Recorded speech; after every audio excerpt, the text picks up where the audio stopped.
And President and Dr. Biden, thank you for your steadfast partnership for 8 years. Joe, we started as running mates and ended as family. And we would not be here without you. And we are grateful.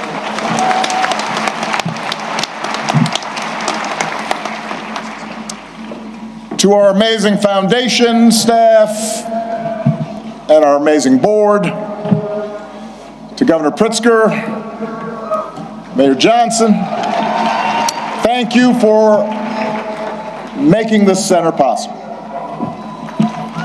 To congressional leaders and foreign dignitaries who've made the trip, I cherish our partnership together and all we got accomplished together. Thank you.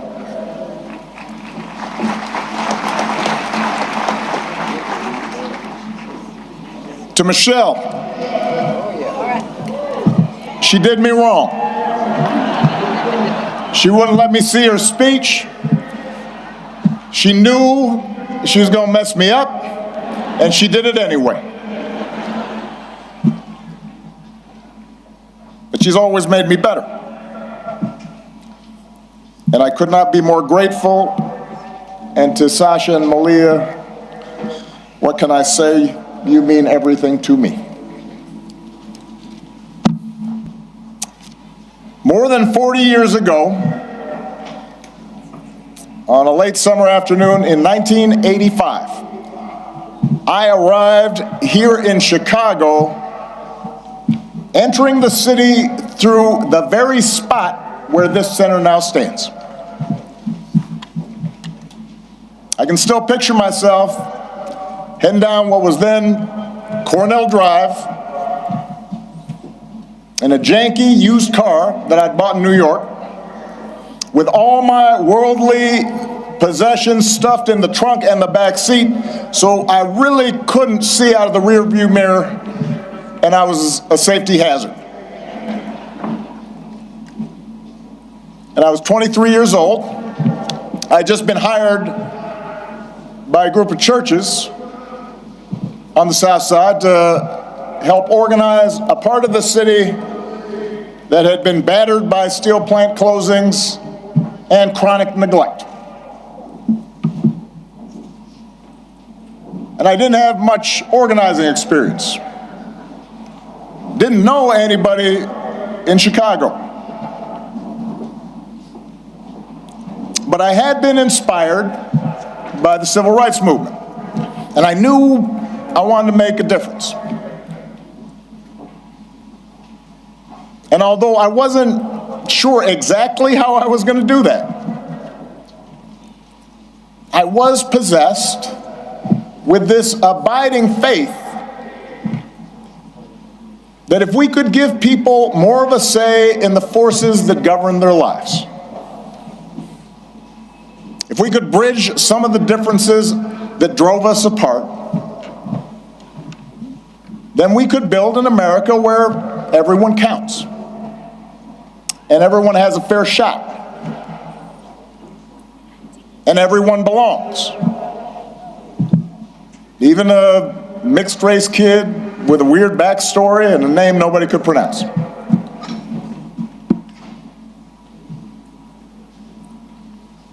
And it was here, in this city, a city of broad shoulders, that I found what I was looking for.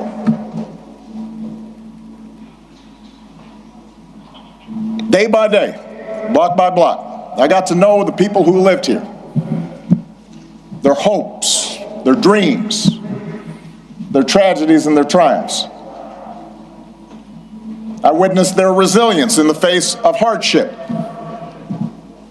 and the quiet heroism of a single mom raising her kids and sending them to college on a secretary's salary, or the priest electing to stay in the city and open his doors to at-risk youth, even as most of his flock had fled to the suburbs.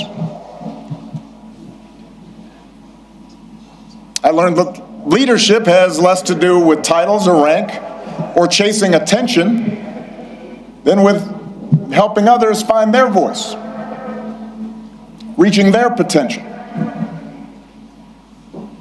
and sitting around people's kitchen tables or on their back porches, spending time in church basements, in barbershops. I was reminded that everyone has a story to tell if you just care to listen. Sacred stories, full of courage and humor and grace, and that each of those stories in some way connected to my own. In other words, I found my purpose here, and I fortified my faith here, and I found my community here, friendships that would last a lifetime. And I found a girl from the South Side who has been my greatest blessing. Michelle and I, our wedding reception was over at South Shore Cultural Center. You could walk from here. Our daughters were born right down the street. This is where we bought our first home. This is where our kids took their first steps. This is where I launched my candidacy for the Illinois State Senate over at the Ramada Inn on Lakeshore Drive, serving pretzels and soda, embarking on the path that ultimately and improbably led to this day. So, for me, this center could not be any place else. It's an expression of thanks, an acknowledgement that so much of what I hold most dear I owe to the people of this city and the people of these surrounding neighborhoods.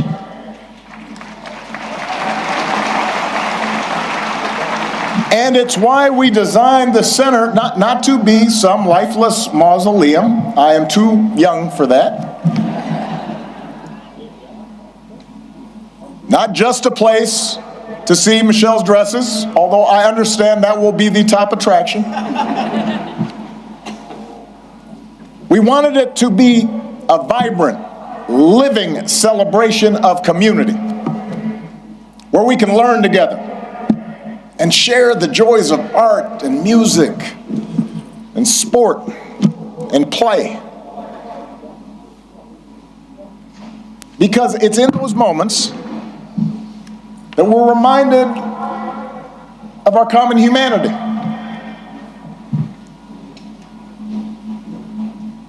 And strengthen the bonds of trust that not only make our lives richer, but make our democracy stronger.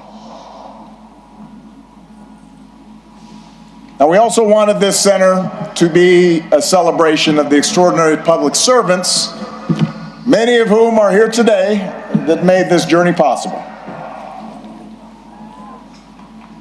Some of you helped get me elected. Some of you I had to talk into joining my administration. Some of you were seasoned veterans who helped show a rookie president the ropes. But a lot of you were younger than I was when I first drove into this city. And we're all a bit older now. Many of you have children of your own, even grandchildren. But the passage of time has only deepened my admiration for your talent and your dedication and your skill. It's only deepened my gratitude for how much you and your families sacrifice to make this country better. So when you visit this center today or in days to come, I hope you see yourselves and your hard work reflected in every exhibit. And I hope you take pride in what we accomplished together. You made that happen.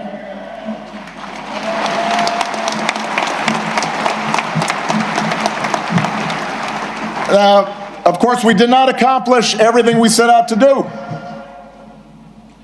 No administration does. Some of the exhibits reflect unfinished business.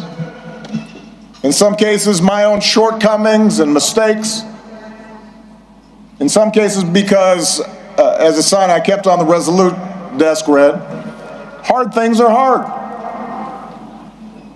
And that's especially true in a big, raucous, diverse, argumentative democracy like the United States of America. Everybody's got an opinion. And that means getting stuff done involves reconciling the demands of a couple of 100 million people. Democracy can be frustrating. It can be slow. It can be inefficient. And yet, more than anything, I hope this center will serve as an affirmation of just how special, how precious our democracy truly is, and remind us what we can achieve when we embrace our shared responsibilities as citizens.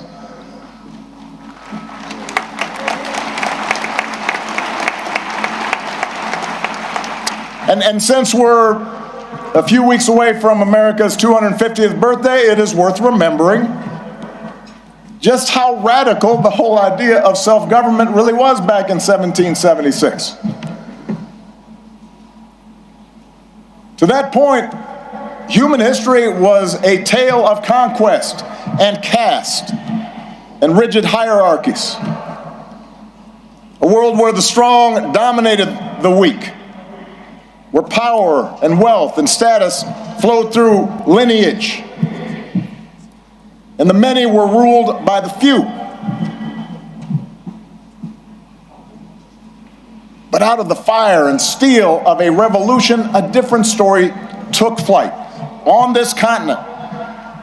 A declaration that we are all created equal, endowed by our Creator with certain unalienable rights, and that in the newly independent United States, there will be no kings or lords, no serfs or subjects, but only citizens, each of us free to pursue our own version of happiness and able to determine our collective fate through an elected representative government. It had not been done. And because it hadn't been done before, the success of this experiment was never a given. In forming our union, the founders fell terribly short of the Declaration's promise, leaving slavery intact, allowing states to restrict the franchise to white men who own property. But in drafting a Constitution and a Bill of Rights, they did have the foresight, the genius, to provide us with a framework that allows each generation to make our union more perfect. And over more than 2 centuries, through petitions and protests, marches and strikes, moral appeals from the pulpit, and conversations at the family dinner table, men and women from all walks of life, of every color, every faith, every region, took up the cause of democracy and made it their own, until we, the people, came to include not just some of us, but all of us.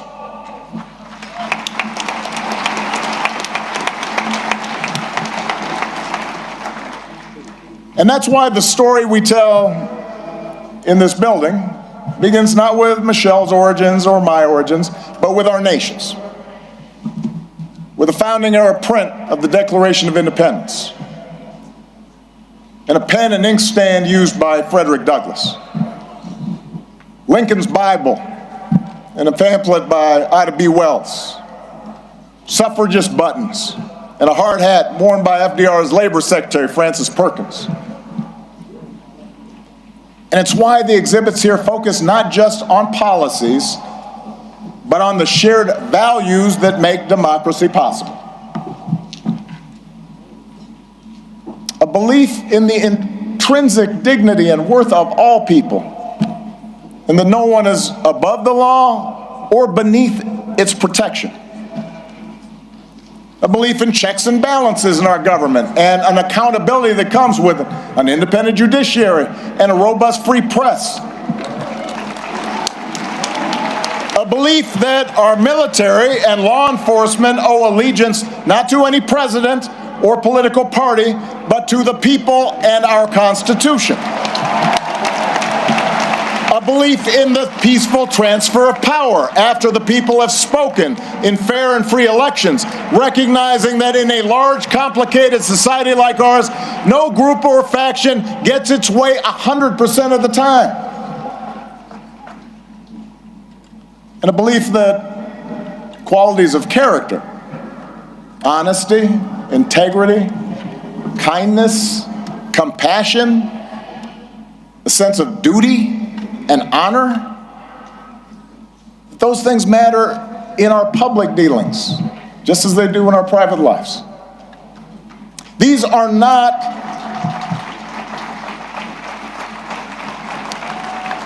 these are the values and traditions I believe in. And they are not Republican or Democratic values. They're American values we can all share, regardless of party. Values every president here today, as different as we are, has tried our best to uphold. Values that John McCain and Mitt Romney believed in no less than I did. It is our greatest inheritance, the story of America at its best, because it reflects a basic faith in the decency of our fellow citizens and the possibility that, despite all of our differences, we can see each other and understand one another and make common cause together.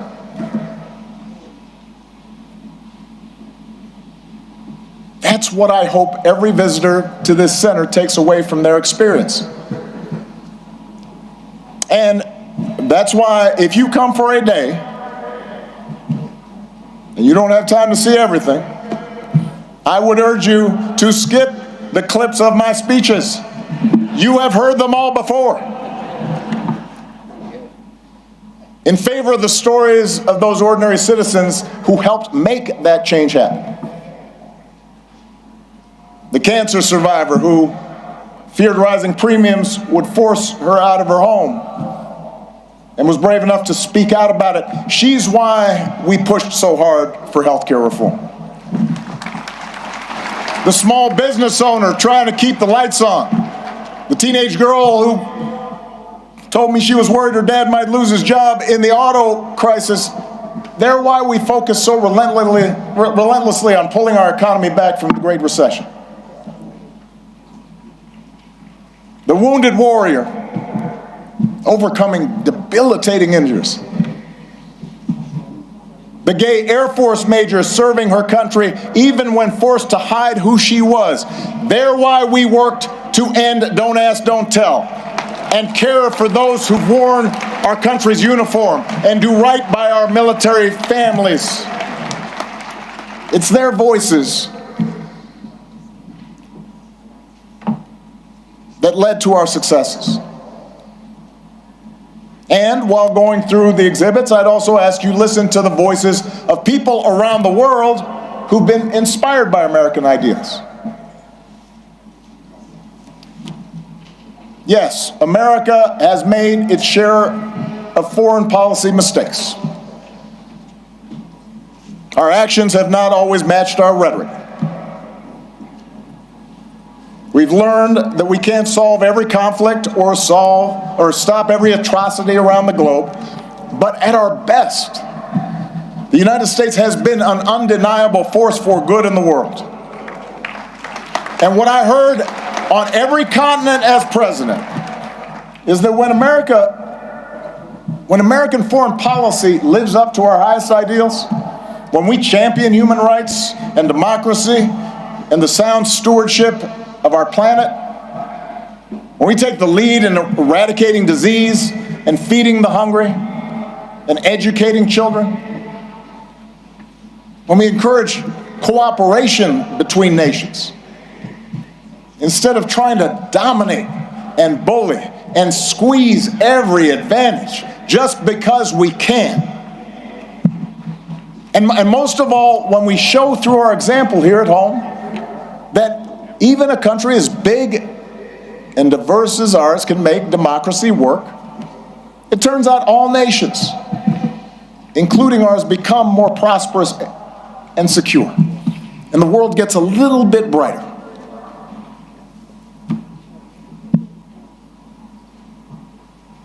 I recognize it's been almost a decade since I left office. In that time, we have lived through more war and a terrible pandemic, economic disruptions, mass protests, backlash against mass protests, political conflicts that have shaken the very foundation of our democracy. We've witnessed a technological revolution that promises remarkable discoveries, could revolutionize medicine, but is also accelerating inequality, that puts all the world's information in the palm of our hands, but somehow makes it harder for us to tell a truth from a lie, that connects us instantly like never before, even as it makes us more distrustful and more withdrawn and more fearful and more isolated from each other. It's a lot. For millions of people in this country and around the world, the future feels uncertain, the ground unstable beneath our feet. And as algorithms keep feeding us a steady stream of distraction and outrage, as only the loudest, most extreme voices get attention, fanning our prejudices, appealing to our basest, most tribal instincts, it's tempting to give in to cynicism and even despair, to stop trying. We start thinking that appeals to democracy and civic participation are corny and old-fashioned and boring and naive. That the very idea of working on behalf of the common good is a sucker's bet. And that in order for us to win, somebody else has got to lose. I get it. I am not immune to anger or doubt. But I do know this. When we lose faith in each other, when we stop believing that voting matters, that citizenship matters, that our collective voices matter, that how we treat each other no longer matters, then we give away our power to decide our own futures. We open the door to the most ruthless, or the most careless, or the most fearful among us, who see some groups and some people as more equal than others, and see government as nothing more than a way to divvy up the spoils and punish enemies and keep those who are different in their place.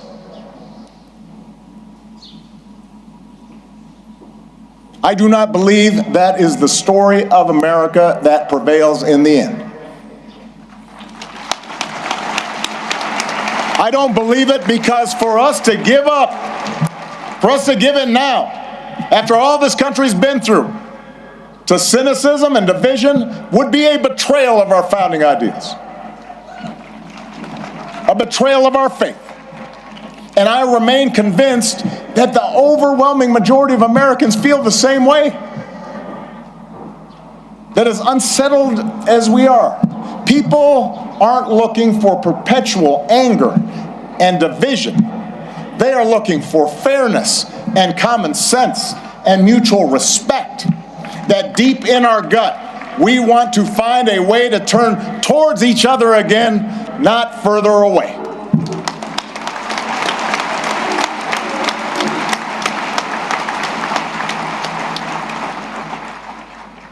I believe this because I've seen it all across our country. In cities that have worked together to reclaim their streets from crime, in rural communities that have rebuilt their economy, in businesses that are finding new ways to make housing affordable, in those ordinary people in the Twin Cities who brave frigid temperatures, risk their own safety, standing shoulder to shoulder to look out for their neighbors and sometimes look out for strangers because they knew that was the right thing to do. I've seen it.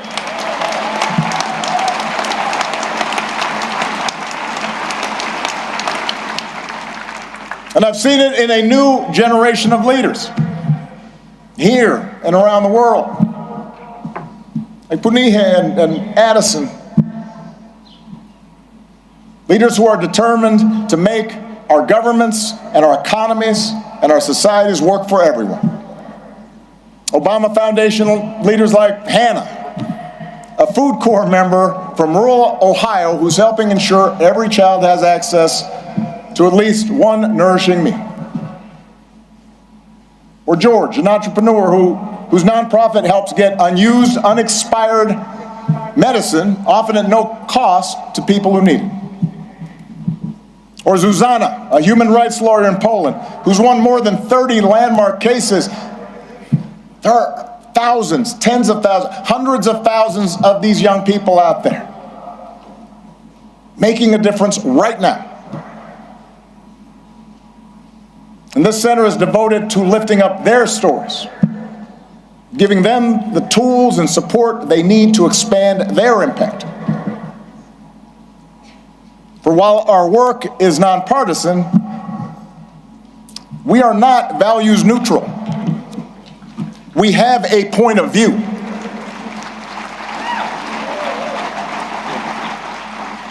The exhibits in the center are not meant to evoke nostalgia for some gauzy bygone era, some unattainable past that we can dream about and say, oh, we miss you, Barack. They're meant to remind us of who we can be, to remind us of what's possible, so we can forge ahead, clear-eyed and confident, and do the work that still needs to be done. We can learn from the past, but America's story isn't frozen in the past.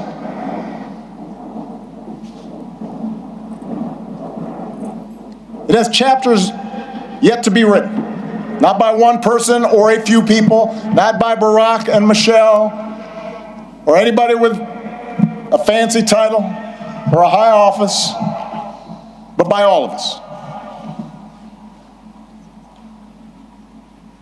You know, one of the things a lot of presidential libraries now have in common is a replica of the Oval Office.